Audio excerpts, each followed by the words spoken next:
O apóstolo Paulo, o grande bandeirante do cristianismo, estava exatamente no meio da sua segunda viagem missionária. Ele tinha passado por Filipos, Tessalônica e Bereia. E em todas essas cidades ele enfrentou oposição e perseguição.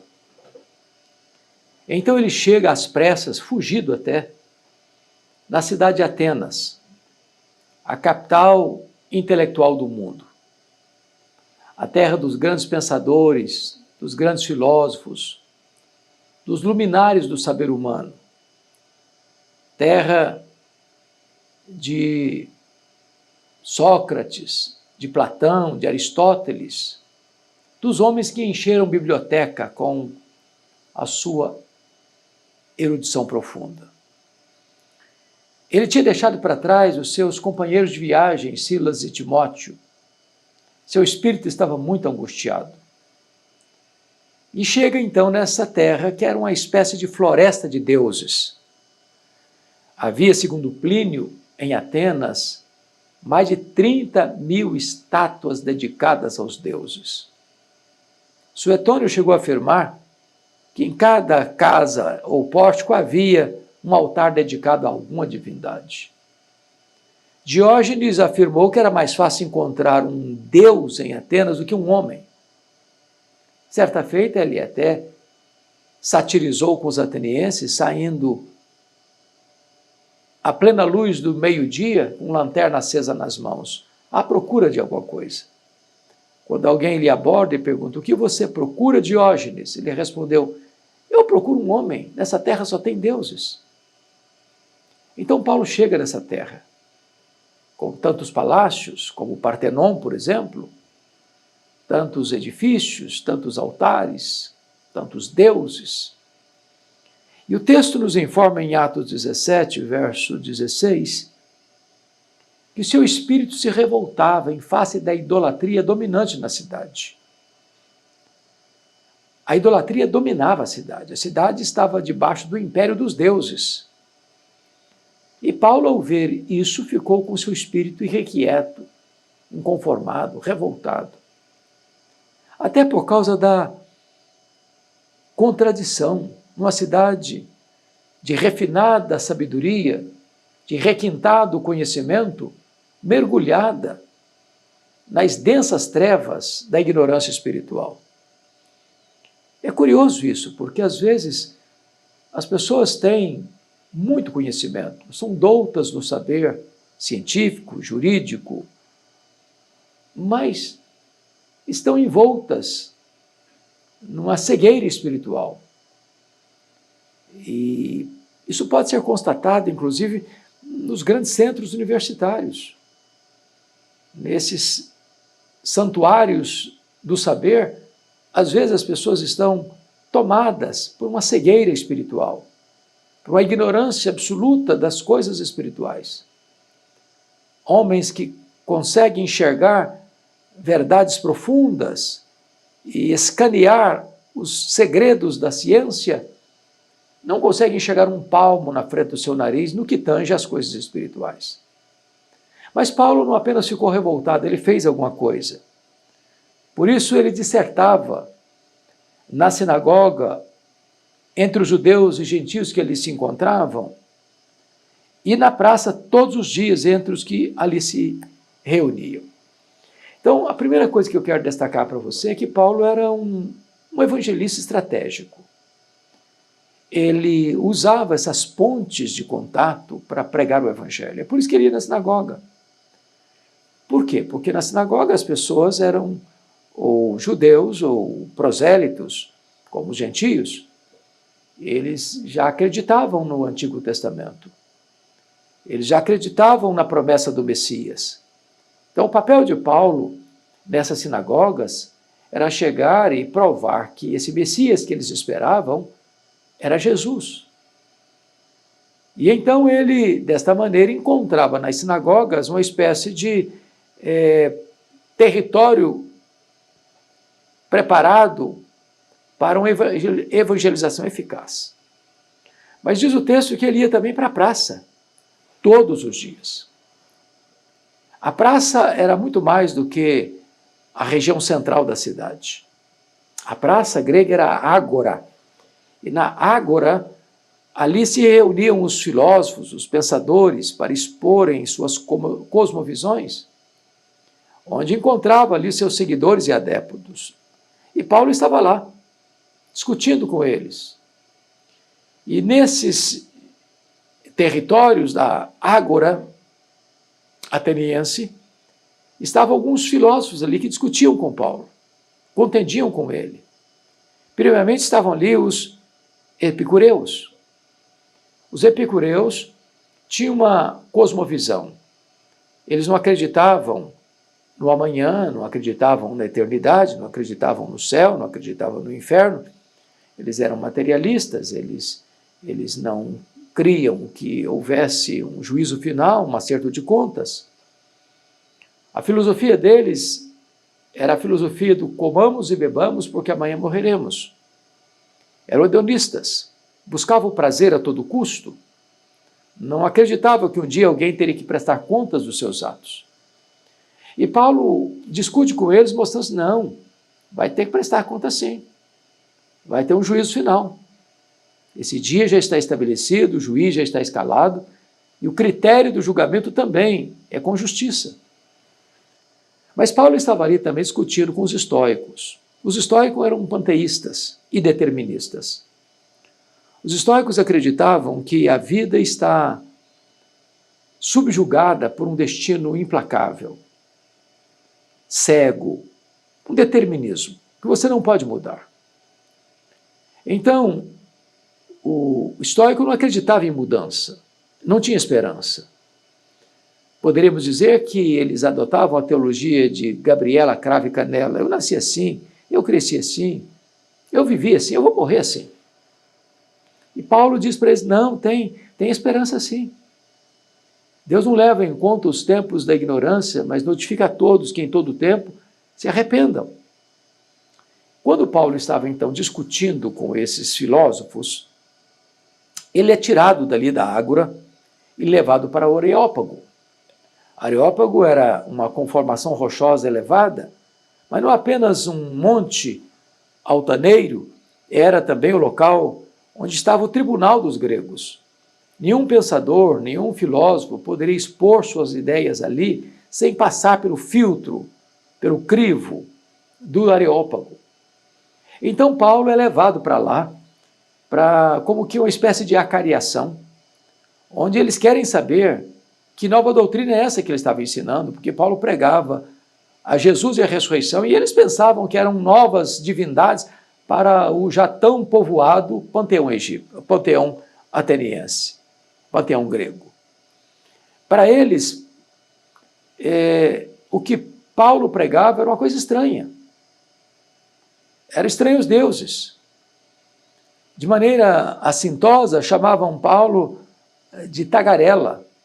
E a palavra tagarela era usada para os passarinhos que ficavam nos esgotos comendo as sementes, trazendo a ideia de que Paulo falava do que não entendia, que Paulo não tinha a profundidade filosófica deles. Então, Paulo é levado para lá, e eles até afirmam que todos os residentes de Atenas, bem como aqueles que estavam por lá, talvez estudando nas escolas atenienses, de outra coisa não cuidavam, senão dizer das últimas novidades que Paulo pregava. Isso é incrível, isso é extraordinário. Porque veja você, numa cidade cosmopolita como Atenas, numa cidade povoada como Atenas, Paulo chega em poucos dias, ele vira o assunto da cidade. O que ele prega é o que o povo comenta na rua. A presença de Paulo em Atenas, mesmo debaixo de tanta pressão e até de perseguição que tinha vindo sofrendo, esse homem impacta a cidade. E então, diante desta acariação, e eles querem saber o que é isso que ele está pregando, que novidade é essa, porque para os atenienses o evangelho era coisa estranha, Jesus era uma divindade desconhecida, o pregador era um tagarela. Mas Paulo aproveita essa oportunidade no Areópago para trazer à mente daqueles atenienses, tão esclarecidos na filosofia e tão ignorantes na religião, acerca do verdadeiro Deus. E ele se dirige a eles assim: senhores atenienses, em tudo vos vejo acentuadamente religiosos, porque passando e observando os objetos do vosso culto, encontrei um altar no qual está escrito ao Deus desconhecido. Pois é acerca desse Deus que vocês não conhecem que eu agora vou lhes apresentar. A abordagem de Paulo é extraordinária, porque notem que ele precisa ganhar a atenção dessas pessoas. Ele não as critica, ao contrário, ele as elogia. Em tudo vos vejo acentuadamente religiosos. E ele é um observador, passando e observando os objetos do vosso culto. Tem gente que passa e não observa nada. Tem gente que passa, tira uma foto, faz um filme e não entendeu nada. Paulo era um homem de antenas ligadas, Paulo era um homem de discernimento aguçado, Paulo era um homem que conseguia ler as coisas. E ele diz: olha, é sobre esse Deus que vocês não conhecem que eu vou anunciar aqui. Mas por que aquele altar? Por que o altar ao Deus desconhecido? É que, na verdade, os atenienses eles tinham muito medo dos seus deuses. Então, para cada divindade que eles acreditavam existir no panteão grego, tinha que ter um altar. Tinha que oferecer oferendas e sacrifícios. E eles tinham medo de que alguma divindade, porventura, tivesse sido esquecida. Então, batizaram aquele altar genérico ao Deus desconhecido, pensando: se algum Deus for esquecido, vai se servir deste altar. E Paulo, então, vai dizer que esse Deus que eles não conhecem é o Deus que fez os céus e a terra. É o Deus Criador. Esta era a verdade que os atenienses não acreditavam, até porque, pelo dualismo dicotômico deles, de que a matéria era má e o espírito era bom, eles não acreditavam na criação. Eles acreditavam que era uma emanação muito distante de Deus que criou, porque eles achavam que a matéria era essencialmente má. E Paulo contraria o pensamento grego, afirmando que Deus criou os céus e a terra. Aliás, de um só, diz ele, de um só homem, Deus formou toda a raça humana. Portanto, Paulo não tem nenhum problema de afirmar na capital intelectual do mundo que a criação é um fato. É um fato bíblico, é um fato teológico, é um fato científico. Criacionismo não é artigo de fé, é artigo de ciência. O que cremos pela fé é que esse mundo que foi criado por Deus. É importante entender isso porque Paulo está aqui botando o machado da verdade na raiz de algumas ideias ou teorias tão populares em nossos dias. Paulo está contrariando o pensamento grego de que a matéria é eterna. Paulo está refutando a ideia de que o mundo surgiu por geração espontânea. Paulo está combatendo a ideia de que o mundo é fruto de uma explosão cósmica da teoria do Big Bang. Paulo está reprovando aqui a teoria da evolução. Ele está dizendo que Deus criou. Deus criou os céus e a terra e Deus criou o homem, a sua imagem e semelhança, e desse tronco comum é que surge toda a raça humana. Essa é a primeira verdade que Paulo vai ensinar na cidade de Atenas. A segunda verdade que Paulo vai ensinar sobre Deus é que esse é o Deus da providência. Ele que nos dá vida, respiração e tudo mais. Nele vivemos, nos movemos e existimos. O Deus Criador não é apenas o Deus transcendente, também é o Deus imanente. Não é o Deus que está apenas fora do tempo, além do tempo, ele está dentro do tempo. Ele não apenas nos criou, como pensam os deístas, como um relojoeiro cria um relógio da corda e deixa trabalhar sozinho. Não, ele está presente. Ele é o Deus que intervém. Ele que nos dá vida. Ele que nos dá respiração. E tudo mais. Nele vivemos, nos movemos e existimos. Mas Paulo ainda vai dizer que esse Deus é o Senhor, sendo Ele Senhor dos céus e da terra. Para aquele tempo, essa declaração era revolucionária, porque o mundo todo, por onde Paulo andou, estava debaixo da tutela do Império Romano. E debaixo da tutela do Império Romano, somente César era o Senhor, César Quírios. Portanto, declarar que Jesus é o Senhor era uma espécie de afronta ao Estado, era uma espécie de desobediência civil, era conspirar contra os interesses do império. E Paulo está afirmando que não é César que é Senhor, que não são os deuses do panteão grego que é o Senhor, mas o Deus que fez os céus e a terra, o Deus que sustenta a obra da criação, o Deus que nos mantém com vida, este é o Senhor, o único Senhor, o absoluto Senhor, o Rei dos reis e o Senhor dos senhores. Mas Paulo também vai mostrar, contrariando a religiosidade egípcia, que esse Deus não habita em santuários feitos por mãos humanas. Os deuses gregos queriam ter um altar, um santuário, onde eles pudessem ser servidos. Essa era a base, essa era a essência do culto dos atenienses. E Paulo está dizendo que esse Deus que ele anuncia não está limitado a um templo, não está limitado a um altar, não está limitado a uma cidade, a um panteão. Ele é o único Deus, vivo e verdadeiro, ele é espírito. Ele não habita em casas feitas por mãos humanas, nem os céus dos céus pode contê-lo.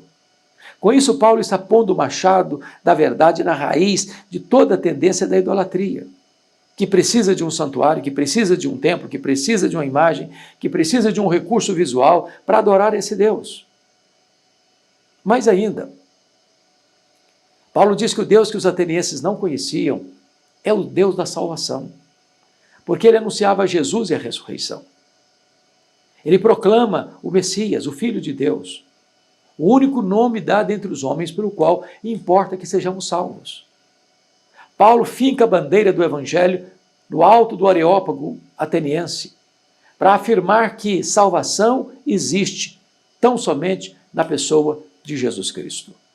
Mas, finalmente, o apóstolo Paulo ensina que esse Deus é o Deus de toda graça, porque ele não levou em conta os tempos da ignorância, mas é o Deus que requer agora a mudança de vida, que exige que todos se arrependam, em toda parte. Isso significa, portanto, que o homem não pode salvar a si mesmo, nem pode ser salvo pelos seus méritos ou suas obras. Ele é pecador e precisa se arrepender. A não ser que se arrependa, não há esperança de salvação para ele. Então, Paulo está dizendo para os filósofos e pensadores que tem chance sim de mudar o rumo da história, tem chance sim de arrepender-se e ser salvo, tem chance sim de recomeçar a vida, ter um acerto de conta com Deus. Pois bem, depois que Paulo apresenta esta mensagem no Areópago, na cidade de Atenas, o seu auditório se divide em 3 grupos. O primeiro grupo, ao escutar Paulo falar sobre a ressurreição, escarneceu dele. Porque os gregos acreditavam na imortalidade da alma, mas não acreditavam na ressurreição do corpo. E Paulo contraria a filosofia grega, o pensamento grego, e declara que existe sim ressurreição de mortos, existe sim prestação de contas, existe sim juízo final. O segundo grupo, ao ouvir Paulo, disse para ele: olha, sobre essas coisas, nós te ouviremos noutra ocasião. Ou seja, uns escarneceram, outros adiaram a decisão. Como se estivesse no controle delas tomar a decisão de arrepender ou não a hora que quisessem. O que não é verdade. É Deus quem dá o arrependimento para a vida. É Deus quem dá a fé salvadora. É Deus quem regenera. É Deus quem justifica. É Deus quem chama eficazmente. É Deus quem tira o coração de pedra e dá um coração de carne. A salvação é uma obra de Deus, planejada por Ele, executada por Ele, consumada por Ele. Mas, finalmente, terceiro grupo, alguns creram e se agregaram a Paulo. E foram salvos. Eu quero lhe dizer que onde o Evangelho é pregado, com fidelidade e no poder do Espírito Santo, vai existir conversão. Porque é Deus quem faz a obra. É Deus quem tira o tampão dos ouvidos, a venda dos olhos, e muda as disposições íntimas da alma. Então, naquela cidade tão bafejada pela luz do conhecimento humano, mergulhada, entretanto, nas trevas, densas trevas espirituais, alguns creram. E dentre essas pessoas estava o Areopagita e Dâmaris, uma mulher, que se agregaram a Paulo e creram. Hoje eu estou trazendo essa mensagem para você. Eu não sei quem é você, eu não sei o seu nome, eu não sei o seu background religioso, eu não sei o seu pano de fundo espiritual, eu não sei como é que você nasceu, cresceu, eu não sei como é que é essa realidade espiritual na sua casa, na sua família, eu não sei como é que você está hoje. Mas eu quero apresentar a você a Jesus, o Filho de Deus. Pois só nele há esperança, só nele há salvação. Só ele pode reconciliar você com Deus. Só por meio dele você pode ter seus pecados perdoados. Só por meio dele você pode se tornar um filho de Deus, um cidadão do céu. Portanto, se hoje você está ouvindo a voz de Deus, não faça como os atenienses que zombaram, nem como aqueles que deixaram para depois. Hoje é o dia oportuno. Hoje é o dia da salvação. Agora mesmo, Jesus te chama. Receba-o como seu Senhor, como seu Salvador. Aproveite o tempo da oportunidade, enquanto ele está perto, enquanto você pode invocá-lo. E então, você também poderá desfrutar da alegria, da segurança e da certeza da vida eterna. Deus abençoe sua vida. Deus abençoe seu coração. Se você achou essa mensagem oportuna para você ou para alguém que você conhece, envie essa mensagem. Se você não está inscrito neste canal, no nosso canal, nos ajude se inscrevendo e oportunizando assim que outras pessoas possam conhecer este Evangelho da graça do Senhor Jesus Cristo. Deus abençoe muito a sua vida.